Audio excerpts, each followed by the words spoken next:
So I went and woke up Caleb and told him like, hey, this is the real deal, I think. He got so excited and so nervous. He like grabbed the car seat, grabbed the baby bag, my bag, like the snacks and the water, and it was really cute because we were kind of practicing for these days for so long. I was telling him like, don't forget this and that for forever. So I guess he had it in his mind. So he put everything in the car. It was really cute, and I was like, don't get too excited. It might not be the real thing. So maybe we shouldn't bring. I was telling him like maybe we shouldn't bring everything. Maybe let's just go and see. And if it's the real thing, then you can come and bring everything back. And at the end, we end up bringing everything. And we went to the car. We went to the hospital and I got checked. I remember they asked me if I wanted a wheelchair, and I didn't want to. I wanted to walk and be moving as much as possible. So um, oh, I went walking to the room where I was going to give birth, and I was really specific the whole pregnancy, telling them like I didn't want any procedures. I wanted everything as natural as possible. I basically wanted to be in the hospital giving birth on my own. So just in case something comes up, then I have the hospital and everything they have to offer. But if everything seems to be developing naturally and perfectly fine, I didn't want to be.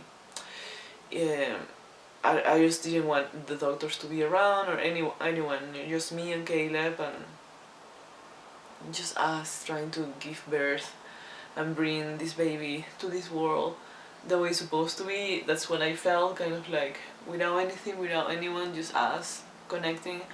And well, things didn't happen as I planned, I guess. That's the kind of sad part.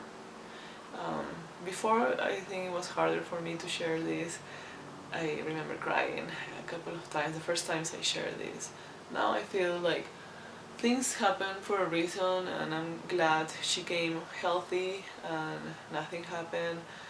But I remember reading so much during the pregnancy about natural birth, active birth, to do this, to walk, if you have strong contractions, to go on four on your knees with the pillows and the balls and everything. I was just like so sure and so ready that I have everything, all the knowledge in my head that was going to help me with this. And I remember some people recommended a doula, and I was like, no, it's too expensive, I can't afford it, and I feel like I have all the information in my head, I think I can do it. So, and I share all this with Caleb. I told him like, I want this, I want that, like if this happens, then you have to do this. So we felt pretty ready for it. But the thing is that once the contractions were out of control, like completely strong, really fast, one after the other one, after so many hours, I was in labor for like, I don't know, gosh, like 8 hours. And it gets to a point where I was so exhausted, I couldn't even open my eyes, I was shaking, and I couldn't think. So I forgot everything I read, I forgot all the steps that I had for these moments, and I couldn't remember anything. I was just completely surrendered. And I remember trying to focus, but I felt so alone. Like there was no one there telling me, Erica, you can do this. Like focus and this and that. Like I needed kind of like a coach, which is what doulas are. Now I'm like, I should have hired a doula, but I didn't know I was going to forget everything. So, and Caleb was experiencing the whole thing his own way. Like he was somewhere else. He was trying to help me, but he wasn't helpful. I wanted to basically kill him. Poor baby. He was trying his best, but I guess it's completely normal for women to want to kill their husband. I think that's a thing or something that the nurse even told him, like whenever she wants to kill you, it's because things are like moving along and it's close. um, and I knew that it comes a point where you think you're going to die, you think like you can't do it, you're going to die, you can't do it, you surrender, you give up basically. It comes that stage, and after that stage, if you manage to pass that stage, then it's time for pushing, and then you're so close to having your baby in your arms.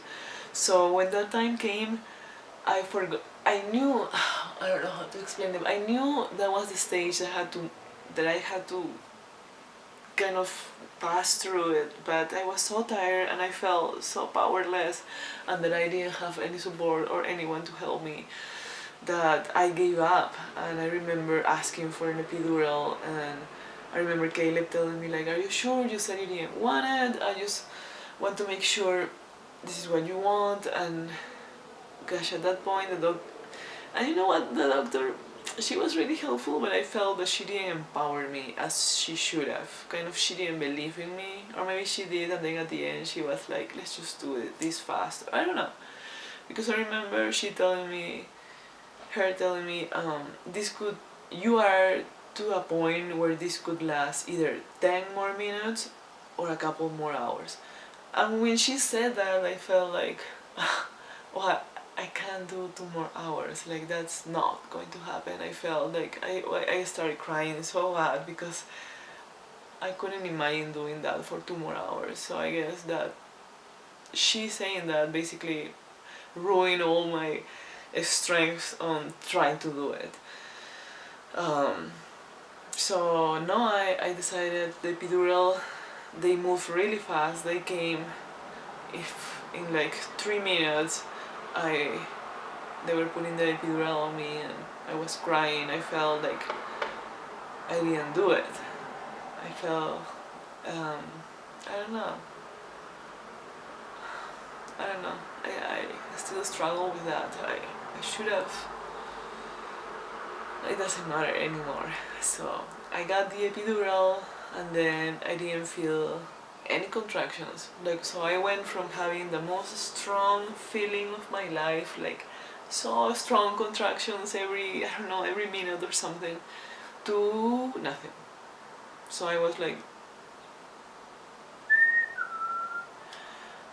seriously, like, how am I supposed to give birth like this? I was so like, I felt cheated. I felt like they took away my birth. Like, I don't know, I felt angry at myself and angry at everybody for not helping me. I don't know. I just wanted some encouragement. I wanted someone to tell me, "You're strong, you can do it." And I felt like nobody was doing that. Like, yeah, so I remember falling asleep for like 15 minutes, and that felt for like hours.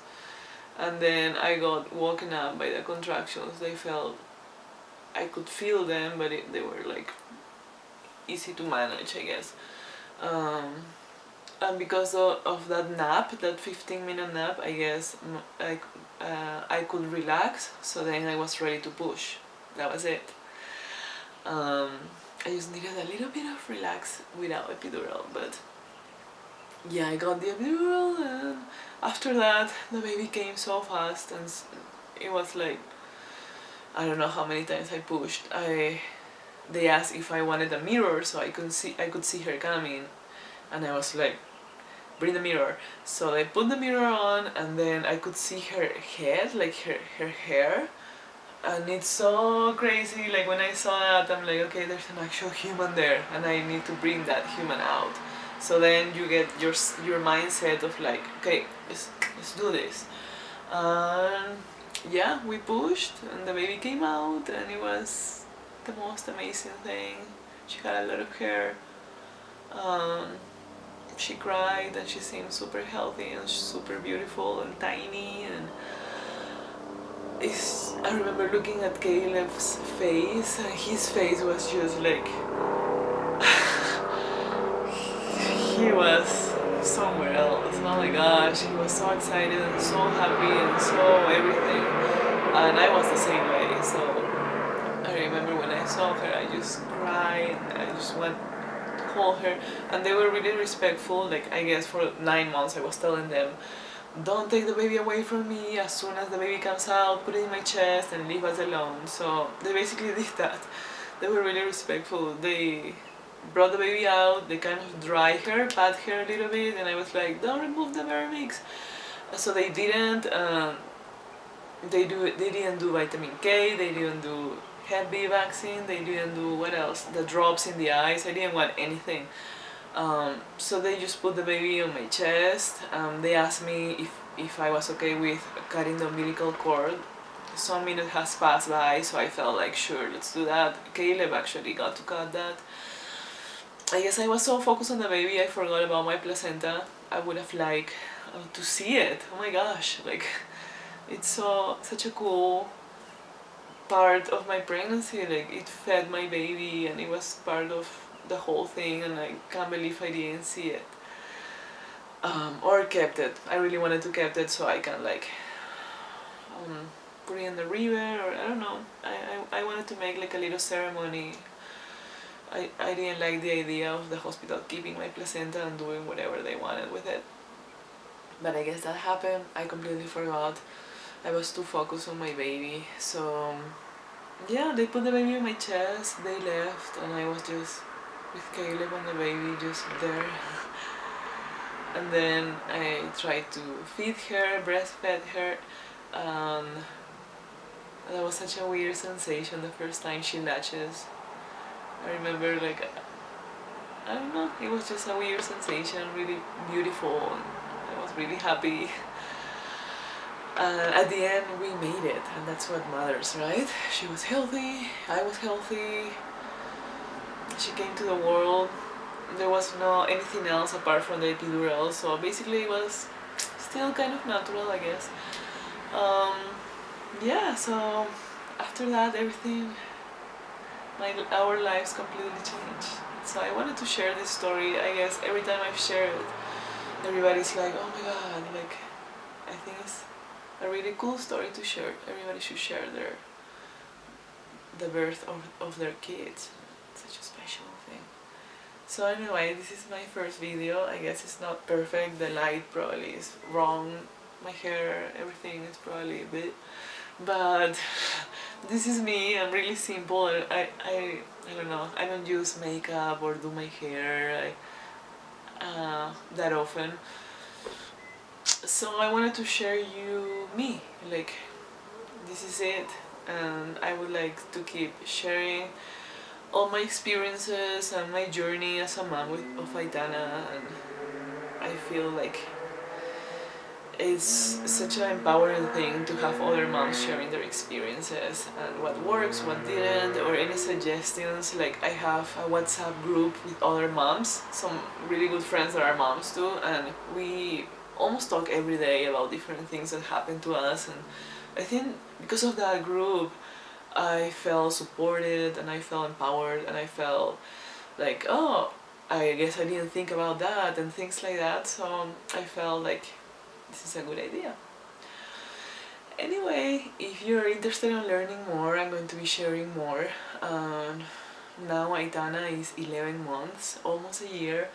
So after all this time, I feel like I have a little bit of knowledge that I would like to share with you. And yeah, so thank you for watching, and I hope you watch the other videos. I'm going to put a little more work into it. This one was just the first one. Aitana and Caleb are napping in the other room, and I just felt like, okay, I just need to do this right now. Yeah, so thank you. Bye.